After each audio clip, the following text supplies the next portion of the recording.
All right, so this is going to be the Q4 training for LPA, and this is going to be our holiday preparedness training. So this is going to be just some best practices and stuff to get everybody prepared going into the holiday season and the busy time, so that we can hopefully run into a few snags and have a good holiday season. So there's a few of us here. We're going to go over some introductions, and then we've got a few things to cover, just some quick fixes inside Counterpoint. We're going to talk about offline mode, store and forward, some security changes that LPA is making, and then our holiday plan. And then I'm going to give Tyler a few minutes at the end here if he has anything to talk about.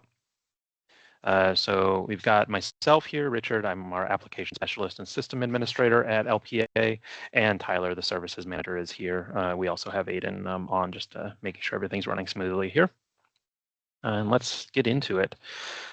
So we're going to talk about some quick fixes first, and these are things that if you know how to do them in the moment, it means you won't have to reach out to us potentially, and hopefully get you back up and selling as quickly as possible.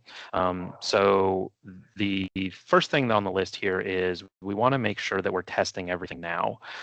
So that means making sure that any stations that's going to be used during the holiday, any extra stations that normally don't get used 9 months out of the year, let's start testing those now. Let's make sure that those are up and running. Let's check credit card transactions on them. Let's check receipt printing, basically everything to make sure that it's working. There's a Chinese proverb that I put in here that the best time to plant a tree was 20 years ago. The second best time is now.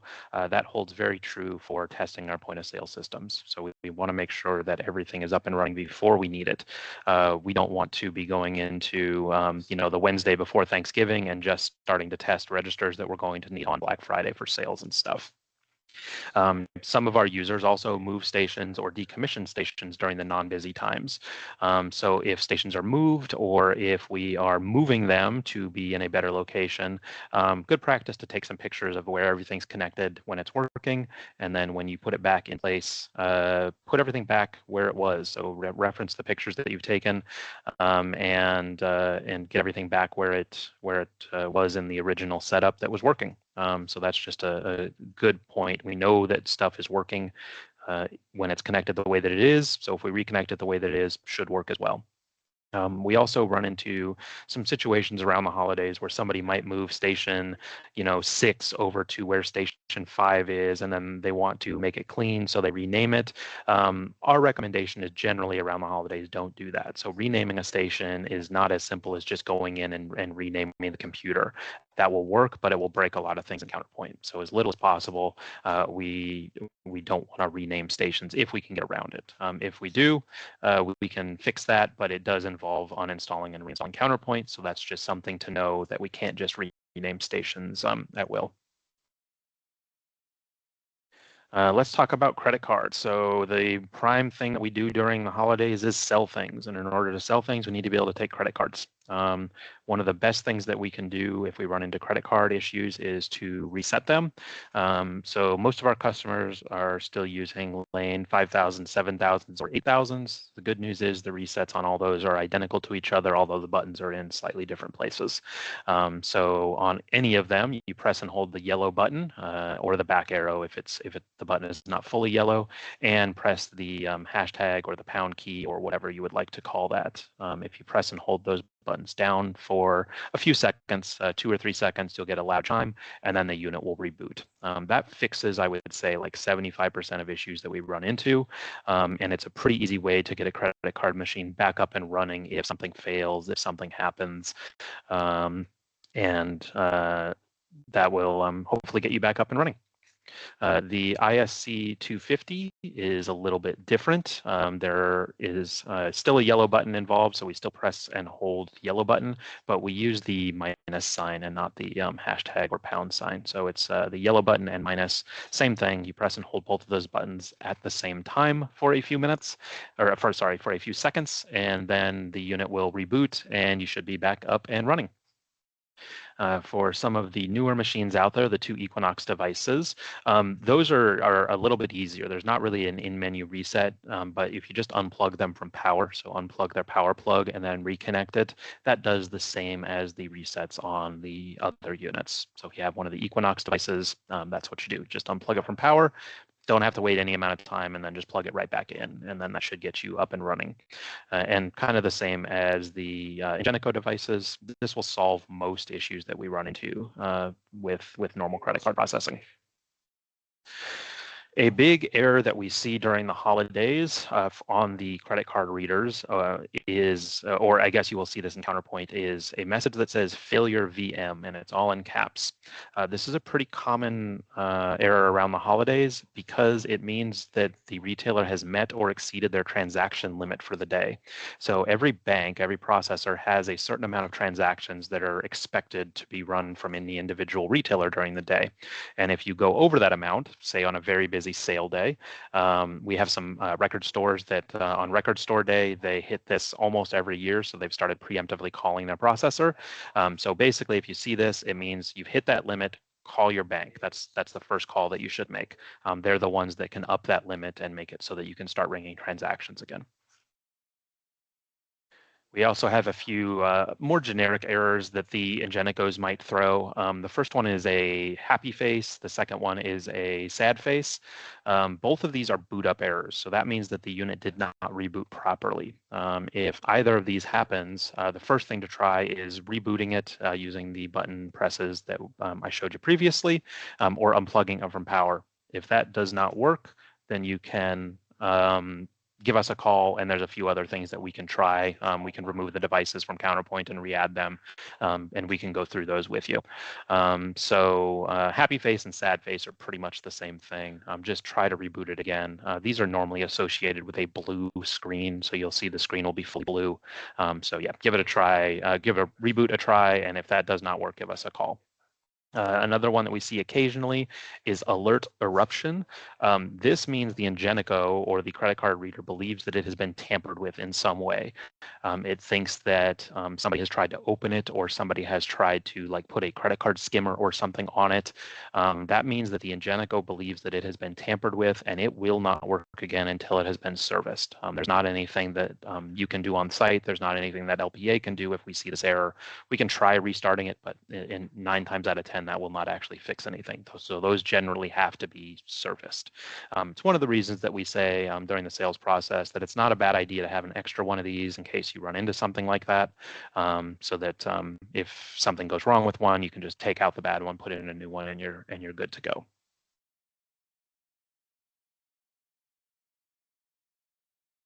Let's talk about cash drawers for a minute. So most everybody's cash drawer is going to be running through their receipt printer. So there's a few things that we can look at if a cash drawer is not opening or not popping when it's supposed to. So the first thing is all the cash drawers have 2 or 3 different key positions. One is fully locked. One is opens it, and then the other one is sort of the neutral state. If a cash drawer is in the fully locked state, Counterpoint cannot pop it out. And most of our cash drawers, that's fully to the left. So if the key is turned fully to the left, it's locked. And there is no way to open it from Counterpoint. There's no way to send a software signal to open a locked drawer. So number one, put the key in there, make sure it's kind of in the upright or the neutral position, and make sure that it's opening freely. The other thing that you can do is just open the drawer with the key and then close it again. The position that the key falls in will be the natural position, not locked, and then it should work again. The second thing to look at is the receipt printer on? So if the receipt printer is off, it can never send a signal to the cash drawer. So make sure that the receipt printer is turned on. And then lastly, and this is a weird one, but make sure the receipt printer has paper. If the receipt printer is out of paper, the cash drawer will not pop because the receipt printer is in an error state. So double check your paper. We see this quite a bit during the holidays. Sales happen, it gets really busy, paper gets really low, and then cash drawers stop popping and people wonder why. So check the paper, keep a good stock of paper on hand in order to replace it if need be. And then lastly, there are a few other things, as with most of these, that we can do. So if one of those things doesn't fix it, give us a call and we can try to help by, again, removing the device, re-adding it, and checking out a couple other behind-the-scenes things. That takes us into the receipt printer. A few of these are going to kind of be the same as what we just looked at. So if no receipt is printing, or if you're getting an error when receipts are trying to print, first of all, make sure the receipt printer is turned on. Second of all, make sure that there's paper in the receipt printer. Those are the two main things. And also make sure there's no paper stuck or anything like that. There is a fairly easy reset procedure that can be done on all of the Epson receipt printers, which is what almost everybody has. And that is if you power off the receipt printer, press and hold the feed button and power it on while you're holding that down, then release that button, it will spit out some paper. Then you just press and release that button again. This is what we call a hex dump. We also sometimes just call it a printer reset. What this does is it puts the printer back in its sort of default ready to use state. So in a lot of cases, this will solve any receipt printer issues that you're having. Let's talk about some common issues, and I'm going to actually demo these ones. A lot of our customers are connecting via RDP, so they're connecting to a remote desktop session. Let me hop over into my remote desktop session here, and we can take a look. So I'm in Counterpoint. This should be similar to what a lot of you see, although this is the new version. So if you're not on the new version of Counterpoint, you might look a little bit different than this. But when we want to end Counterpoint, a lot of people will go up and they will either click on the X on the top right of the screen, or they will click on the X on the blue bar to close the session. The more correct way, or the way that we would prefer, is if you press the Control, Alt, and End keys at the same time, you will get a sign out option. The advantage of the sign out option is that it fully ends Counterpoint and it fully ends and gets rid of the session. That way, if you need to go back into it, the session is in a new state. If you just close it via the X, or if you just close the RDP session, what can happen is if there's an error on the screen or something, and you just use one of those and then reopen it, you very well might connect back into the same session that has the same error on it.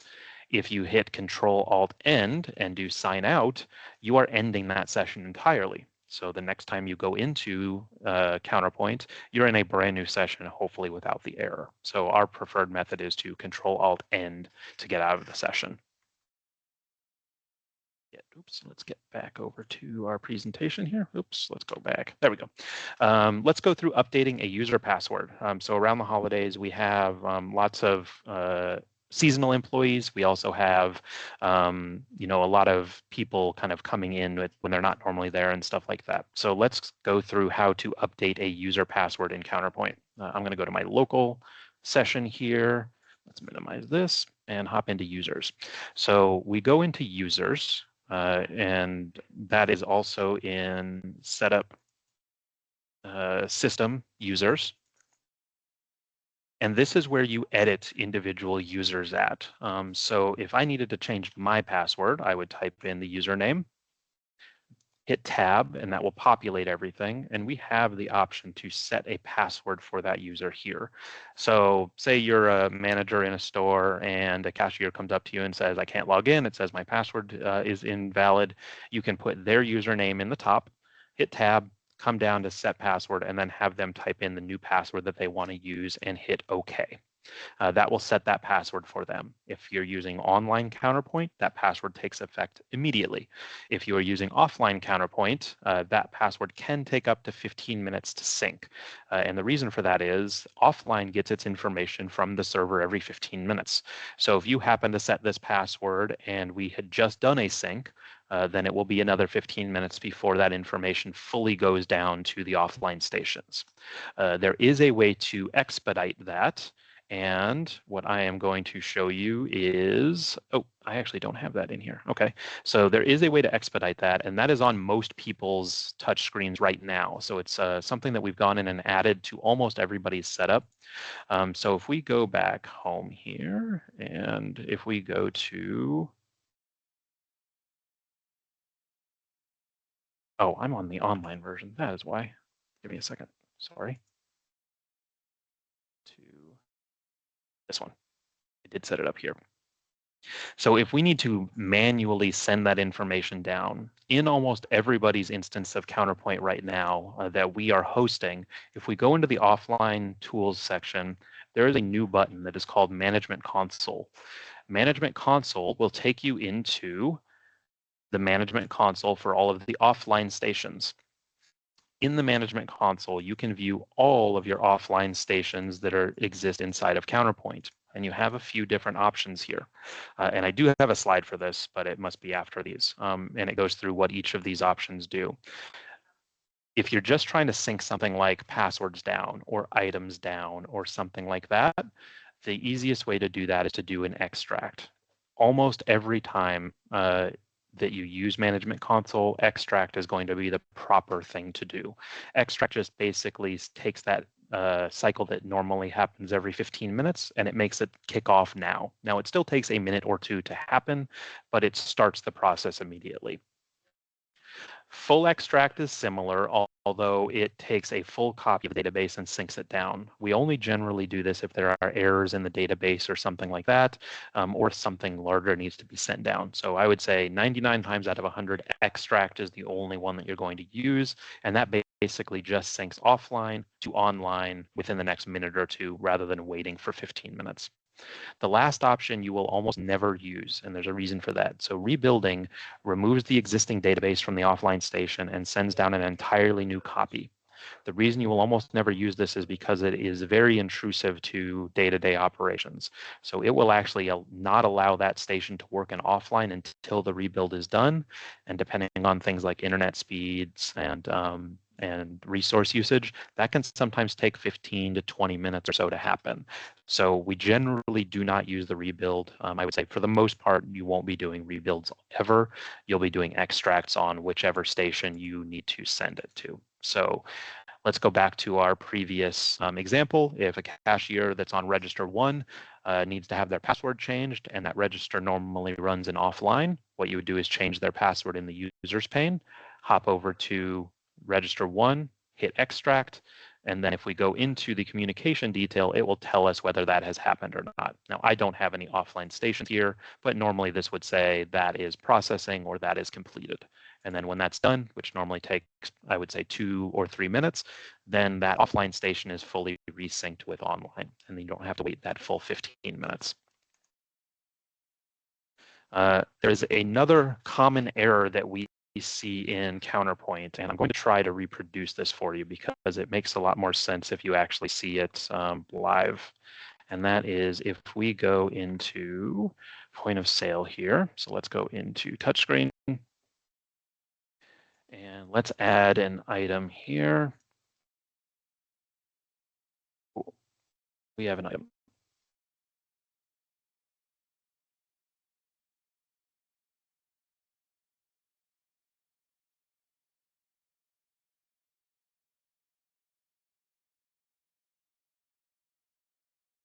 And then we do a hold recall or any function that is going to throw an error. So basically, anytime we see this error, we are now in a situation where Counterpoint is going to take a very long time to add things to a ticket. So we can actually even see this here. I hit that button and we can sit here and wait somewhere between 20 and 30 seconds before this item will actually add to the ticket. That is because we are in an error state in Counterpoint. So what we've done is we've thrown an error, which has Counterpoint start collecting more logs. Counterpoint is trying to figure out what has happened. So it's in a state where it wants to log as many things as possible. And when it's doing that, it's using a lot more system resources than normal. So we could sit here for 20 or 30 seconds for that item to actually load. And we see this fairly often. I would say often enough, so there it finally loaded. I would say that we see this often enough that we probably get a call from on this every 2 weeks or so. And it's normally like, hey, my Counterpoint is running very, very slowly. And it's not all the time, it's just on specific transactions. And we find that it normally happens on larger transactions. And that will happen because we've thrown an error and Counterpoint is in an error state. And now it takes a long time for every single item to add to the ticket. That is most likely seen when you see that this button is not available or this action is not available. The good news is there is a very, very easy way to fix this. All we have to do is either complete the transaction that we are currently in, or we can void the current transaction. And if we void the current transaction, so let's go ahead and void this ticket. And now we'll start adding stuff and we'll be back to our items adding basically immediately. But we'll just demo it one more time. Let's do a hold and recall on this. now we've got the error, so this button is not available because I've tried to do a hold on a ticket that doesn't have anything on it. And now we're in a state where it's taking 20 or 30 seconds or so to add items. So again, void that transaction and start the transaction over, or if you complete that transaction and you go into another transaction, that will also resolve this issue. The last thing on this list is something that we probably harp on quite a bit, and that is reboot your stations. So if LPA manages your stations, we reboot them on a weekly basis. That is our recommendation. That keeps everything running as it should. That keeps all your services up and running. That keeps performance as good as possible. So I would say if you're managing your own stations, reboot them about weekly. That's probably a very good way to handle reboots and stuff. So that's the common fixes that we run into. So now let's talk about offline Counterpoint a little bit. So a lot of our users use offline already, and a lot of our users are exclusively use offline, but we do have some people that like to stay in online all the time. And I'm not going to try to change anybody's mind, but I am going to explain what offline is and why it might be beneficial for some users. So let's talk about some pros for offline. So there's no server connection required to offline. So when you are online, you're constantly connected to a remote computer, either your own remote computer or one of LPA's cloud computers. That connection adds a little bit of latency. It adds a little bit of time. So the main benefit of running offline is it's faster. Everything is happening locally on the station. The second point there, or third, I guess, is that it's the registers are independent of themselves. They're not requiring any internet connection to another server. They're not relying on the state of the network cables and stuff in your building. They're all independent of each other. They're each their own little island that runs. So that makes them a little bit more robust and a little bit less prone to failures.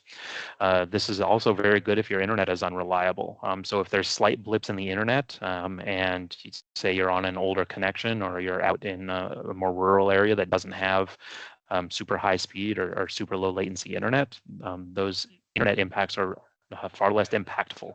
They don't cause full failures of the system. They don't cause disconnects or anything like that. It reduces the load on an already busy network. So if during the holidays your network is already busy playing holiday music and you're doing a bunch of orders and you've got web browsing going on and you're running point of sale through the network, this just lightens the burden on the network. And I would say that this is LPA's recommendation for most of our cloud users for sale reasons. So obviously we still need some users in back office functions that need access to everything that Counterpoint has to offer. But for sales, for simply ringing out sales, offline is a very good place to be in just because of how robust, how reliable, and how much quicker it is. So if nothing else, at least consider it. But I would be remiss if I didn't go into some of the limitations of offline. So I had Dave kind of vet this list for me to get the main highlights here. And this is kind of the main things that offline is limited to. So we can't void transactions in offline because it doesn't have a live connection to all of the tickets that have been rung. It just has its own kind of internal database. You can't do voids, but what you can do is validated returns. You can take orders in offline all day long, and those will sync up to the server, but you can't release orders. Holds are a per station thing. So if you do regular hold and recalls, so a customer comes up to the register and they have a handful of items, and then they say, oh, I forgot something, you can hold that transaction so you don't have to re-ring it when they come back. But if they try to go to a different register, that hold won't be available at that other register. So holds are per register. You cannot do label printing offline, so that's pretty self-explanatory. It doesn't have access to all the functions that need to do label printing, and you don't have any live reporting. So in other words, if you look at tickets and stuff like that, you're not going to have live data, but you can use X-tape on the station to see what's rung through that station. So this is the main ones. There are a few more limitations, but these are the main ones that that we see users run into on a day-to-day basis. So that's offline. Our recommendation, like I said, for most sales-based things is to run offline as much as possible. And I think that you'll find that it works it does almost everything you need it to do. What to know about offline. So we talked about the Chinese proverb earlier. It comes back here. So the best time to do something was 20 years ago, the second best time is now. For offline, we recommend testing offline regularly. And what that means is going into an offline station and actually ringing a transaction, making sure it's syncing, making sure you're not throwing any errors. Testing is very, very important for offline. We regularly run into situations where somebody hasn't used offline in a very long time, but then they actually lose connection to the server for whatever reason. Their internet is out or something like that, and they need to rely on offline, and they can't because it has not been tested in 6 months. And we spend, hours trying to get a register up and running, whereas if it was tested regularly, it would just be up and running and ready to go. So test now. If you're going to need to use offline at all, the best time to test is now. We've already talked about Management Console. This is where I stuck it in the slides. So the reason that I put it here is most of those functions are for offline. So I talked about using it to sync a user password now, but it's also good for, say you get a shipment in and you add a bunch of items, and those items you need to put on the floor to sell immediately. And so you can send an extract down to the stations with the Management Console, and that will push those items to the local databases on each of the stations so they can be sold immediately. So the Management Console, which I showed you, like I said, extract is the one you'll run if you need to get changes down immediately. Full extract and rebuild, pretty rare to use, especially rebuild, because it will interrupt any transactions that you're doing. But the most important takeaway from this slide is test. Make sure you're testing offline. Going with offline and talking about interruptions during the holiday, let's talk about store and forward. So not everybody has store and forward set up, but our Chinese proverb is coming back again here, because this is one of those things that we need to test now, because if we don't test it, you cannot set up store and forward after the issue has already happened. So if you lose internet and you need to take credit cards still, and the credit card readers can't communicate with the internet, you cannot set up store and forward after the internet has already gone out. It has to be set up, it has to be tested and validated while the credit card readers are still working. So while everything is up and running, store and forward wants to be set up or needs to be set up. So let's talk about what store and forward is, because not everybody might know. So store and forward is a way to take credit cards while your system is completely offline and disconnected from the internet. So normally credit card transactions happen live. A customer puts their credit card into the reader, and the reader asks the credit card processor, so Secure Pay or whomever your processor is, hey, is this card valid? Does it have the funds? Can I take this and approve this transaction? What store and forward does is it removes the need for it to communicate out. Because of that, there is some risk involved. Any transactions done with store and forward are all approved. There's no actual processing happens. There's no communicating with the credit card companies or banks. The transactions are just approved. So there is some risk involved. But those risks are slightly mitigated by all the settings that get set up during the setup of store and forward. So store and forward has 4 main settings. There's actually 5, but the 5th one is store and forward on? So yes or no. So if it is on, there are 4 settings. And those are the information that we would need in order to set it up, or the information that you need to set it up, and the information you need to think about the risks involved. The first one is maximum transactions. This is how many total transactions can be stored in the store and forward database. So you have to take into account, like, if the internet is down for a day, what is the busiest day we have? If the internet goes out on the busiest day, I want to be able to take that amount of transactions plus a little buffer room. So that's normally what we set this as.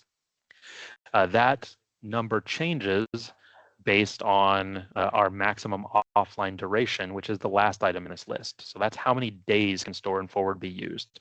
Normally this is set very low. And when I say low, I mean like 1 day or 2 days or 3 days. So we need to take our maximum transactions and we need to multiply it by the amount of days we could potentially be offline. If the busiest day you ever have, you take 150 transactions and you want to make sure that you can sustain an offline for 3 days, then you need to set the maximum transactions to 450 to take into account that, and plus a little bit of buffer room if you want. The maximum per transaction amount, the second item on the list, is the largest transaction that will run through, the largest single transaction. So similar to the first one, think of the largest transaction you normally sell. Is that $100? Then we probably want to set this a little bit higher than $100. This is the largest amount that you can put into a ticket, and it will just approve. Anything over this will get declined, just like if there was insufficient funds. The third item on the list is maximum amount stored. So again, there's a little bit of math involved here. This is the total amount that can ever be stored in Store and Forward. So if we set this to $1,000 and our maximum per transaction amount is $100, the most we could take is 10 maximum transactions. So generally what we want to do for our max stored amount is we take our maximum per transaction amount, our maximum offline duration, and our maximum transactions, and we kind of do the math and figure out what is the maximum amount we need to be able to take in Store and Forward. So you can sort of mitigate the risks a little bit by limiting the amount that can go on a single transaction. You can mitigate the risks by limiting the amount of days that you can run offline, and you can mitigate the risks by not having a large amount of transactions being able to go through. So those are the 4 pieces of information that are needed to set up Store and Forward. If you're not sure, you can absolutely give us a call and we can take a look at those settings for you. We generally save those so that we can refer back to them, or we could also hop into one of the stations and take a look at the settings. The other thing to note is this is a per station setting. So you could have Store and Forward off on every single one of your stations, but one register. That way, if the internet does fail, if internet goes down, you can just direct everybody to that single register. That is also a way to mitigate a little bit of risk here. So that is Store and Forward. If you're interested in that, if you're not sure if you have that set up, or if you want to set that up now, knowing what it is and how it works, give us a call and we can go through that with you, no problem. Let's talk a little bit about our holiday calendar. We are closed for a few days this holiday season. So Thanksgiving, as always, falls on a Thursday. So we are off that Thursday and Friday. Christmas also falls on a Thursday. We are off Thursday and Friday, and then New Year's Day falls on a Thursday. And I have a question mark there because I'm not sure yet if we are off that Friday. We're definitely off on the 1st. I'm not sure yet on that Friday. Probably not, is my guess, based on past experience. Our hours are normal for the holidays all other times. So let's talk about what happens if something happens after hours. So we guarantee a 10-minute response time. So if somebody reaches out to us after hours, and they reach out in the proper way, and what I mean by that is if they call the normal support number, we will give you a call back within 10 minutes of receiving that voicemail. That's our promise. We always have somebody on call, and we always have a backup person on call, and that rotates through all of the technicians here. This week I'm the backup on call, and Nuti is the primary. So what happens is if we get a voicemail after hours, Nuti will respond to that within 10 minutes. If we get a second one within those 10 minutes and Nuti is still working on something, I will call the second person back. If we also get to kind of 7-8 minutes and Nuti hasn't responded to that yet, then I'll kind of nudge him, and if I don't hear anything back from him, then I'll give that person a call. So we want to make sure that we're getting back to everybody in as timely a manner as possible. Obviously, holidays are busy for you guys. That means they're busy for us too. We will do our best to make sure that everybody gets answered, but make sure that you're doing your best in reaching out to us in the proper methods. So call us on the normal support line. And then the other thing there is, if you do have an issue, make sure that you're not individually emailing one person on our team, right? Send an email to the support inbox or call the support line. That way everybody has visibility to it. Like you guys, we have people that take vacations and stuff to visit family during the holidays. So we want to make sure that if you're sending an email to somebody that's off for a day or two, that doesn't get ignored, right? So email support@lparetail.com or call the support number. I also wanted to take this opportunity to update everybody on our maintenance schedule, just so that everybody knows it, because this is not something that we talk about often. So our cloud servers on the 1st and 3rd Tuesday of the month, of every month at 2 a.m., all of our servers reboot. That's just to make sure that all the servers are rebooting properly, that we're not running into any errors, and that we are getting clean boot cycles on them. On the 3rd Tuesday of every month, which is 1 week after Microsoft releases patches, we install patches. So we install all of the Microsoft updates on our servers. We wait a week in order to test patches. So we have a development server that we test on. We want to make sure that everything is running as it should.